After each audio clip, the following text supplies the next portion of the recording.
룻기 4장 14절로 17절까지 말씀 한 절씩 교독하겠습니다. 제가 먼저 14절 말씀을 봉독합니다. 여인들이 나오미에게 이르되 찬송할지로다. 여호와께서 오늘 내게 기업 물을 자가 없게 하지 아니하셨도다. 이 아이의 이름이 이스라엘 중에 유명하게 되기를 원하노라. 이는 내 생명의 회복자이며 내 노년의 봉양자라. 곧 너를 사랑하며 일곱 아들보다 귀한 내 며느리가 낳은 자로다 하니라. 나오미가 아기를 받아 품에 품고 그의 양육자가 되니 그의 이웃 여인들이 그에게 이름을 지어주되 나오미에게 아들이 태어났다 하여 그의 이름을 오벳이라 하였는데 그는 다윗의 아버지인 이새의 아버지였더라. 아멘. 지난 주간 초에 아주 힘들었습니다. 월요일, 화요일 그때 굉장히 마음이 힘들었습니다. 그 전 주간, 고난 주간 특세를 맞아서 물론 매일 은혜를 많이 받았지만 그러나 매일 설교를 준비해야 되고 또 매일 설교를 해야 되는 것 때문에 그야말로 죽을 뻔했거든요. 거의 예수님과 함께 무덤에 같이 들어갔다가 부활주일에 겨우 부활을 했는데 그런데 월요일부터 또 스트레스가 온 거예요. 무엇 때문에? 이번 주 설교 때문에 스트레스가 왔습니다. 아니 설교 하루 이틀 하는 것도 아닌데 뭘 그렇게 호들갑이냐 하실지 모르겠지만 제가 원래 설교에 좀 스트레스를 받는 스타일이잖아요. 늘 말씀드리지만 예수님 다시 오셔도 반드시 토요일 날 오셔야 한다. 주일 지나고 오시면 안 된다. 이렇게 하는 사람이니까. 그런데 그렇게 스트레스를 받는 스타일인데다가 거기다가 특별히 이번 주가 장애인 주일이어서 그래서 정말 더 힘들었던 것입니다. 장애인 주일 무슨 설교를 어떻게 해야 할까? 이 고민 때문에 무슨 설교를 어떻게 해야 할까? 이게 고민스러워서 그랬던 것이죠. 왜 장애인 주일 설교에 이렇게 스트레스를 받고 어려워하는가? 그건 우선 무엇보다 우리 교회 사랑부 지체들과 그 가족들이 저한테 너무 소중해서 그렇습니다. 정말 제가 마음이 가는, 마음을 쓸 수밖에 없는 너무 사랑하는 지체들이니까 그런 거예요. 그렇기 때문에 정말 귀한 메시지를 제대로 전하고 싶은데 누구보다 메시지가 필요한, 사모하는 사람들이니까 정말 귀한 메시지를 제대로 전하고 싶은데 그런데 결정적인 문제는 그 메시지를 어떻게 전해야 될지 그걸 모르겠다는 것이죠. 정말 귀한 메시지를 전하고 싶은데 어떤 메시지를 어떻게 전해야 할지 여기에 고민이 생기니까 정말 힘든 것이죠. 여러분, 메시지는 그것이 어떤 내용을 다루든지 그게 진짜 메시지이려고 하면 결국은 희망의 메시지이어야 합니다. 희망의 메시지여야 한다. 예언자 메시지 가운데 물론 심판의 메시지 있습니다. 그리고 실제 예언서를 보면 심판의 메시지가 내용이 훨씬 많이 나오죠. 그렇지만 예언자가 메시지를 말할 때 그가 정말 궁극적으로 전하기 원하는 메시지는 심판의 메시지가 아니고 회복과 희망의 메시지예요. 심판의 메시지는 다만 그 회복과 희망의 메시지를 주기 위한 그러한 것으로서 주는 것이다 하는 거죠. 그러니까 제 아무리 통렬하게 야단치고 엄중하게 책망하는 그런 것이라 할지라도 그것이 정말 그 책망과 비판 정말 무섭게 신랄하게 그렇게 한다 할지라도 그런 책망과 비판 그리고 심판과 저주로 끝나버린다면 그건 메시지가 아니다.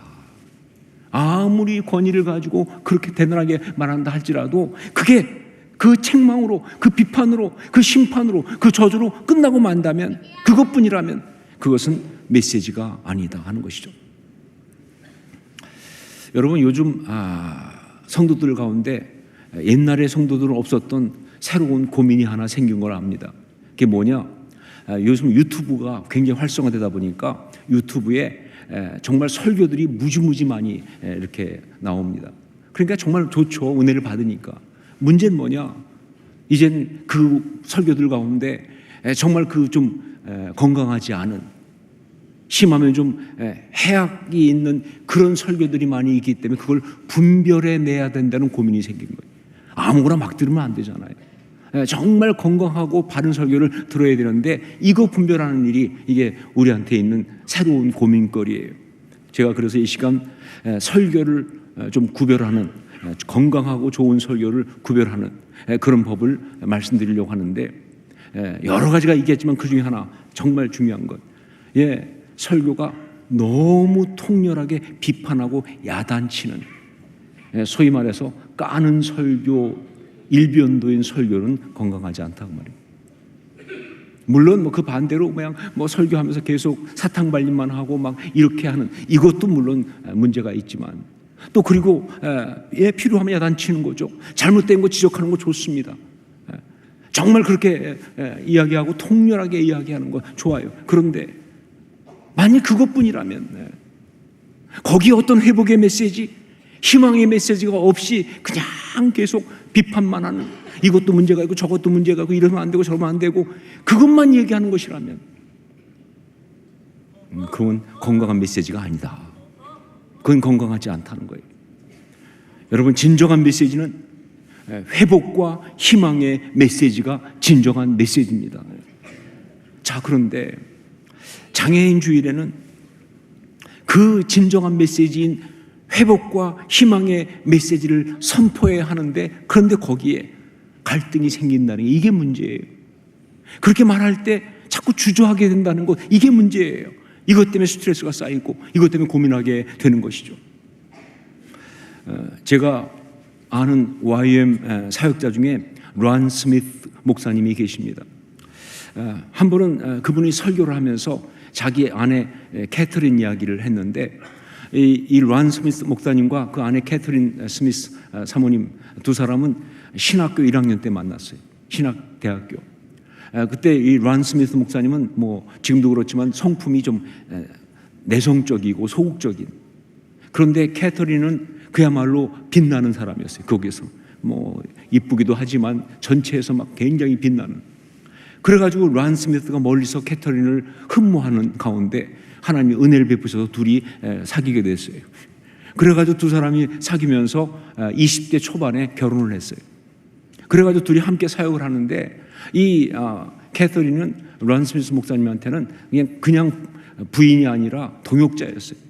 같이 정말 사역하고, 그리고 정말 그 영적으로 많은 일을 함께하는 너무 귀한 보물 같은 그런 동역자였어요.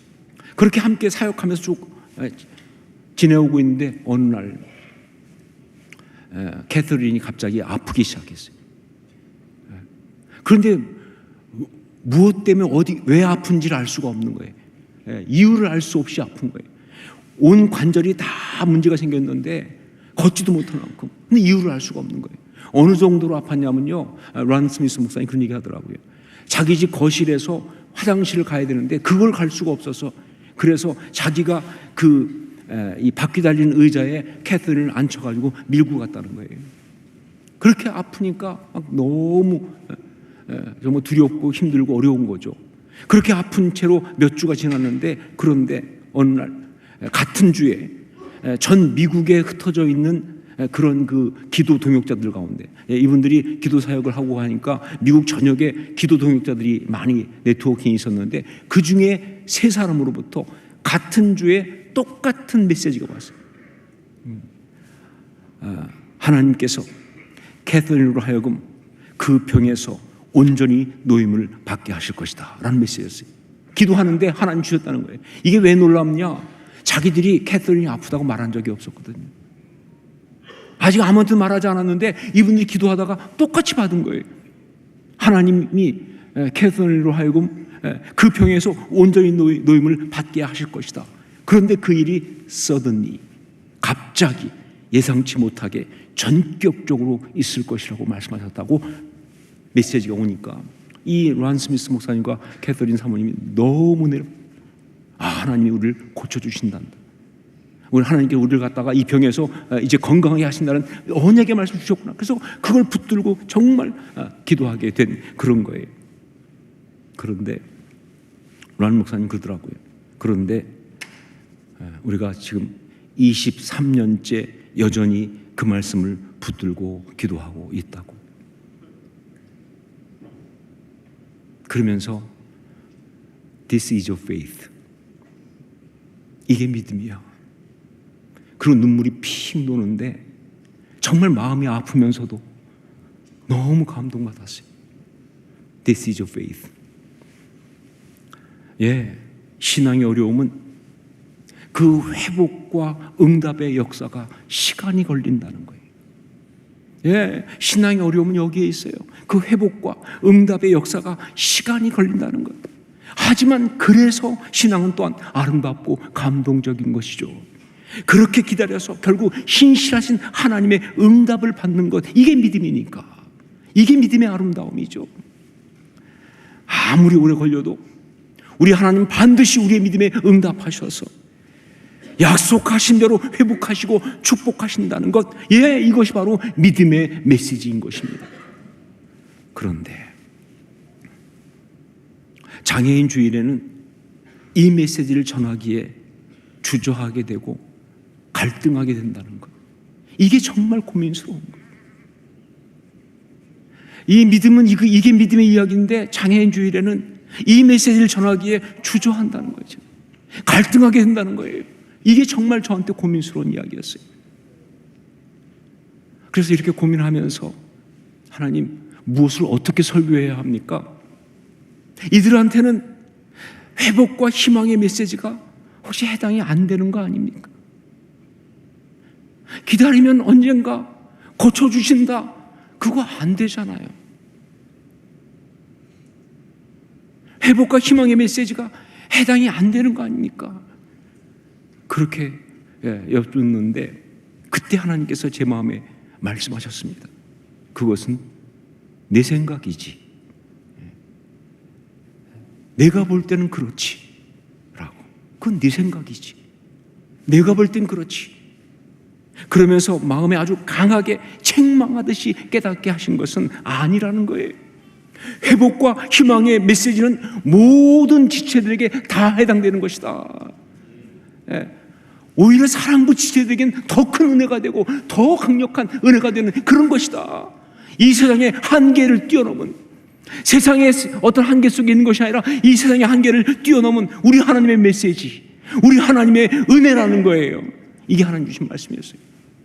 그러면서 제 마음에 주신 감동이 뭘 설교할까 고민하고 있었으니까 그때 갑자기 말씀과 함께 우리 마람 그 본문을 보게 하시면서 우리 마람이 화요일부터 룻기를 시작했잖아요. 그걸 보게 하시면서 룻기의 마지막 부분, 룻기의 절정과 결론과 같은 룻기 4장 14절로 17절, 이 말씀을 가지고 이렇게 노래하게 하시는 하나님, 하나님, 우리 하나님 모든 사람으로 하여금 반드시 노래하게 하신다는, 이 노래하게 하시는 하나님, 그 회복과 희망의 메시지를 선포하라고. 갈등하지 말고 주저하지 말고 선포하라고. 우리 모든 성도들에게, 특별히 사랑부 지체들과 그 가족들에게 선포하라고 하나님이 노래하게 하신다고. 그렇게 감동을 주셨습니다. 룻기는 예수 그리스도의 십자가 대속의 은혜에 대해서 아주 드라마틱하게, 거의 요즘 인기를 끌었던 폭삭 소가수다, 그 드라마 같은 그런 식 드라마로 표현한 회복과 희망의 메시지, 굉장히 드라마틱합니다. 그런데 이것이 회복과 희망의 메시지예요. 근데 그 중에서 그 회복의 장면, 그것이 본격적으로 나오는 것이 바로 4장이고요. 그 중에 특별히 14절, 15절은요, 정말 그 절정이라고 할 수가 있습니다. 우리 14절, 15절 말씀을 같이 읽겠습니다. 함께 읽습니다. 여인들이 나오미에게 이르되 찬송할지로다. 여호와께서 오늘 내게 기업 물을 자가 없게 하지 아니하셨도다. 이 아이의 이름이 이스라엘 중에 유명하게 되기를 원하노라. 이는 내 생명의 회복자이며 내 노년의 봉양자라. 곧 너를 사랑하며 7 아들보다 귀한 내 며느리가 낳은 자로다 하니라. 이 14절 15절 이 노래는요, 그 주변에 있는 여인들이 나오미에게 불러주는 그러한 형태로 되어 있어요.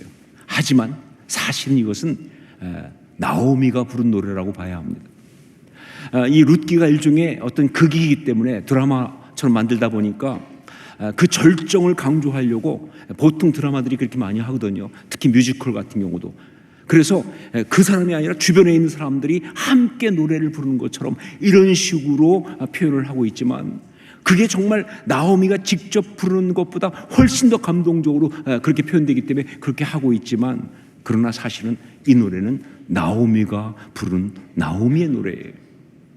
그러니까 정확히 말하면 하나님이 나오미로 하여금 이런 노래를 부르게 하신 것이다 하는 거죠. 하나님이 나오미로 하여금 이런 노래를 부르게 하신 것이다. 제가 하와이에서 DTS를 받을 때, 그때 강사로 온 사람 중에 피터 헬럼스라고 하는 네덜란드 뮤지컬 배우이면서 락 밴드의 가수였던 그런 사람이 있었습니다. 이 사람 은혜 받고 이제 강의를 하는데, 특별히 성령님에 대한 강의를 굉장히 잘했어요. 아주 재미있는 사람이에요. 독특한 사람이에요. 그래서 막 강의하다 말고 갑자기 뭐 이래요. 그래서 뭐냐고 그랬더니 성령님한테 지금 그 계시가 온 거예요. 계시가 오면 이러면서 막 하여간 대단히 독특하고 대단히 놀랍고 대단히 걱정스러운 그런 스타일입니다. 예. 그런데 이 사람이 저희 성령님 그 강의하는 그 시간에 이제 전체 저녁 예배 때 또 설교를 했어요. 그때 이 열방대학은 건물이 지금은 다 건물 지었지만 없어가지고 이제 전체가 모이시는 공간이 없어서 저 위에 그 야외에다가 서커스 천막을 쳤어요. 크게. 그 서커스 천막 아예 다 모여가지고 몇백 명 모여서 이제 같이 예배를 드리는데, 바로 거기에서 이 피터 헬럼스가 룻기를 가지고 설교를 하는데, 특별히 이 나오미 가지고 설교를 하는데 정말 대단한 임팩트가 있었어요. 먼저 설교하면서 이 사람이 뮤지컬 하듯이 나오미가 남편 잃어버리고 두 아들 다 죽고 며느리들하고 셋만 남아가지고, 그래서 그 한 며느리 뒤에 두고 한 면 데리고, 그리고 이제 이 베들레헴으로 돌아오는 아주 절망적인 상황. 정말 인생이 꼬여도 어떻게 이렇게 꼬일 수 있냐 싶을 정도로 모든 걸 잃었던, 소망이 없는 그런 상태를 표현하면서 뮤지컬 하듯이 그레이비 이런 표현을 쓰더라고요. Could it be? 정말 그럴 수 있을까? Could it be? 내가 다시 꿈을 꿀 수 있을까? Could it be? 내가 다시 행복할 수 있을까? Could it be? 나에게 다시 기쁨의 순간이 올 수 있을까? Could it be? 그러면서 막 그 자기 감정 몰입해가지고 그렇게 막 내가 다시 행복할 수 있을까? 내가 다시 꿈을 꿀 수 있을까? Could it be? 하면서 막 하는데, 정말 그 감정이입을 하니까, 뭐 성령께서 역사해서 그렇겠지만 우리 모두가 다 거기 함께 동참하게 돼서 진짜 마음이 아프더라고요. 삶에 남아있는 게 없잖아요. 뭐가 남아있어요? 아무것도 없는데, 다 끝났는데. 죽었어요. 남편도, 두 아들도 죽었어요. 자녀도 없이 다 죽었어요. 무슨 소망이 있냐 그 말이죠. 막 그걸 그렇게 표현하는데 굉장히 강하게 다가오더라고요.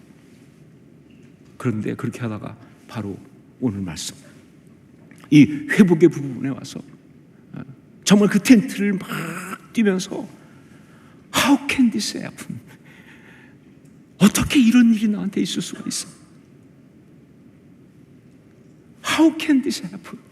어떻게 나한테 이런 일이 일어날 수 있는가? 어떻게 내가 이런 기쁨을, 어떻게 내가 이런 은혜를, 내가 어떻게 이러한 놀라운 축복을 받을 수 있는가? How can this happen? 그러면서 막 그냥 외치면서 그 텐트를 뛰어다니는데 정말 감동이 오더라고요. 그 감격적인 순간, 내가 이렇게 웃을 수 있다니, 어떻게 이런 일이. 전 여러분 모두에게 하나님께서 반드시 이런 고백을 하는 순간을 주실 줄로 믿습니다. 이게 우리 신앙이죠. 내가 이렇게 웃을 수 있다니, 어떻게 이런 일이. 내가 내 스스로 이름을 갖다가 말하라고 했잖아요. 얼마나 고통스러웠으면 난 더 이상 나오미가 아니다. 왜? 그건 기쁨이란 뜻이니까, 그건 희락이란 뜻이니까. 난 더 이상 나오미가 아니야. 나는 마라야. 나는 쓰고 고통스러운 존재야 라고 그렇게까지 했는데, 그런 내가 이렇게 다시 웃을 수 있다니, 어떻게 이런 일이? 이게 바로 우리 하나님이 하신 일이에요. 우리 입술에 이런 고백을 할 수 있게 하신 하나님을 찬양합니다.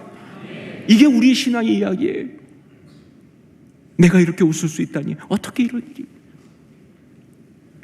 또한 내가 이렇게 나의 후손 아들을 품에 안고 있다니, 어떻게 이런 일이? 내가 이렇게 나의 후손 아들을 품에 안고 있다니, 어떻게 이런 일이? 분명히 절망적으로 이제 나는 결코 후사를 볼 수 없다고 며느리들한테 분명하게 말했던 사람인데, 남편 죽고 두 아들 다 죽고 남겨진 어떤 자녀도 없기 때문에, 내가 나이가 먹어서 다시 다른 아들을 얻을 수 없기 때문에, 이스라엘에 아무리 무슨 형사 지시도가 있다 할지라도 이제 우리 삶을 돌보아줄 후사는 없다. 그건 불가능하다라고. 며느리들을 단념하게 하려고 한 말이긴 하지만, 그러나 사실은 그건 자기한테 자기가 한 말 아니었어요. 너는 끝났어. 너한테는 희망이 없어. 너에게 네가 후손을 안을 수 있는 가능성은 없어 라고 했던 그런 사람인데, 그런데 내가 이렇게 나의 손자를 품에 안고 있다니, 어떻게 이런 일이? 어떻게 이런 일이? 여러분, 우리 하나님의 구원의 역사는 바로 이렇게 우리로 하여금 노래하게 하시는 것, 바로 그것인 줄로 믿습니다. 바로 여기서. 천국에 가서 나중에 아니야, 그거 아니고요. 바로 여기서 우리로 하여금 노래하게 하시는 것, 이것이 바로 우리 하나님의 구원의 역사예요. 그분이 우리 하나님이세요. 그분의 역사가 지금도 동일하게 우리 가운데 임하는 줄로 믿습니다. 이게 성경의 이야기고요. 이것이 우리에게 주신 메시지죠. 저는 시편 126편 읽을 때마다 눈물이 나요. 읽을 때마다 정말 가슴이 먹먹하도록 감격을 합니다. 시편 126편 1절 2절을 여호와께서 시온의 포로를 돌려보내실 때에 우리는 꿈꾸는 것 같았도다. 그때 우리 입에는 웃음이 가득하고 우리 혀에는 찬양이 찼었도다. 그때의 문나라 가운데서 말하기를 여호와께서 그들을 위하여 큰 일을 행하셨다 하였도다. 포로에서 돌아온다는 것 안 일어날 줄 알았어요. 그런 일 없을 줄 알았어요. 내 삶에 그런 일은 없다 할 정도로 절망스러운데, 놀랍게 이렇게 정말 꿈꾼 것처럼 역사하셨잖아요. 그렇죠? 꿈꾸는 것 같았도다. 여호와께서 시온의 포로를 돌려보내실 때 우리는 꿈꾸는 것 같았도다. 그때 우리 입에는 웃음이 가득하고 참을 수가 없어요. 우리 혀에는 찬양이 찼었도다. 여러분, 그 능력이 너무 크시고 그 섭리가 너무나 깊고 그 사랑이 정말 한결같이 같으셔서, 그래서 이렇게 절망적인 상황이었는데, 그러나 그것을 다 뒤집으시고 그렇게 다 끝난 줄 더 이상 길이 없다고 생각했는데, 그러나 그 가운데서 하나님은 새 일을 행하시면서 나를 너무 사랑하시고 나의 모든 것을 돌아보셨어요. 심지어 내가 혼자 신음처럼 입술로 내뱉었던 그 말들, 나는 나오미가 아니라고, 이제 나는 마라라고, 그렇게 한 것에 대해서 내가 다시는 후사를 볼 수 있겠느냐, 안 된다 라고 그렇게 독하게 말했던, 아니 독하게 아니라 악하게 말했던 그 모든 것들을 다 들으시되 그것을 기도로 들으시고, 이게 우리 하나님이세요. 그걸 원망이 아니라 신음이 아니라 기도로 들으시고 거기에 응답하셔서 이렇게 당신의 때에 이렇게 아들을 안고 웃으며 노래할 수 있게 하시는 하나님, 그분이 바로 우리 하나님이십니다. That is who you are. 신학자매가 웨이메이커 찬양을 하면서 수도 없이 외쳤던 동일한 고백이에요. That is who you are. 그는 나의 하나님, 그는 나의 하나님. That is who you are. 예, 우리 하나님이 그런 분이세요. 그 하나님의 회복의 역사, 그 은혜가 바로 우리가 받은 구원의 은혜입니다. 나중에 천국 가서 아니요, 그거 아니고요. 여기서 우리가 누리는 은혜예요. 여기서 우리가 누리는 회복의 은혜인 줄로 믿습니다. 오벳, 다윗의 할아버지죠. 그런데 그 이름의 뜻이 섬기는 자라는 뜻입니다. 그래서 사람들은 해석하기를 오벳이라는 이름은 어떻게 왔느냐, 나오미를 그가 섬기고 봉양할 것이기 때문에 오벳이라고 지었다라고 그렇게 보고 있어요. 성경에도 약간 그런 식으로 나오는 부분도 조금 있어요. 하지만 아니죠. 더 자세히 성경을 보면 그게 아니고, 실제로는 그게 아니고, 이 오벳, 이 말은요 바로 히브리어 아바드에서 온 거예요. 아바드에서 오벳이 왔어요. 아바드가 뭡니까? 일한다는 얘기죠. 일하다. 여러분, 누가 일하셨습니까? 누가 일하셨나요? 하나님이 하신 거죠. 왜 오벳은 그 존재 자체가 이렇게 말하고 있는 거예요. 하나님이 나를 위하여 이렇게 일하셨다라고. 나는 기대 못했어요. 나는 정말 포기하고 있었어요. 그런데 하나님이 우리를 위하여 일하셨다는 거예요. 우리가 볼 때는 다 끝난 것 같은 상황 속에서 일을 하셨다는 겁니다.